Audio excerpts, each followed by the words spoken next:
Hello and welcome to the March edition of What's Up Stratford. Joining me and starting the show is Susan Faber from 211. Susan, thanks so much for joining me. Yes, thanks for having me, Peter. Now, 211 is a wonderfully kept secret. So if you were to say in a nutshell, what is it? So 211 is a helpline. It's a line somebody can call at any point in time, 365, 24/7. The number's 211. It's very easy to remember. And somebody, a trained professional, is always going to answer the phone. So you can have any sort of challenge, any sort of predicament, and you don't need to know what you're looking for. You don't need the answer. You only need to know what the challenge is. That person will answer the phone and talk through that challenge with you, and then refer you out to community services right in Stratford where you are, that can help you with that challenge. Susan, what are you finding as probably the most popular, for lack of a better word, but the most requested service or community involvement is that you get involved in? Well, as we've been going through COVID, I think the top piece there was food bank inquiries, different community meals. Before COVID, there was sort of a variety of community meals throughout Stratford on different nights, and those all had to change. So 211 became very important as an informational wheel around that, so that residents knew what was available.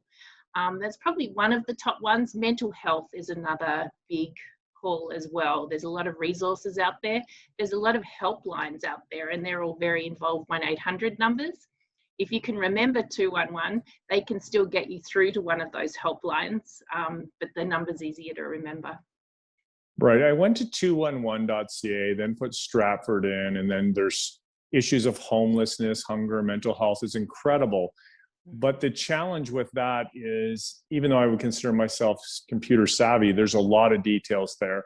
Is that where a live person can come in and just help to, if you will, clear the waters?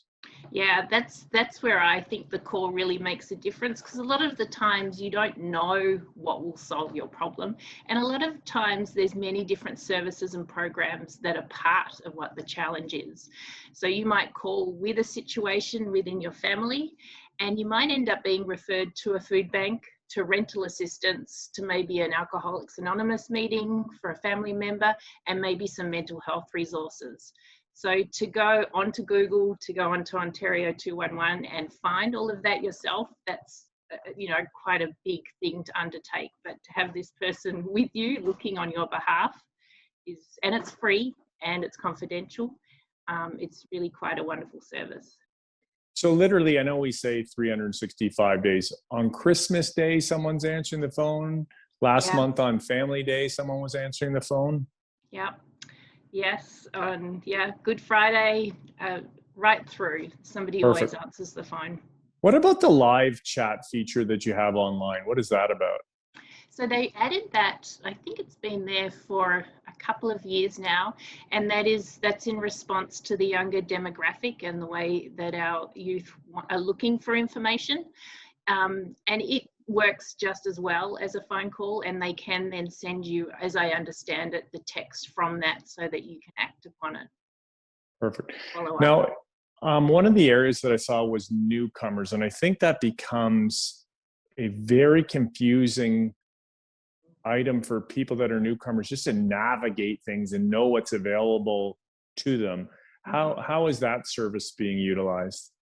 So for newcomers, 211 is actually available in over 250 languages.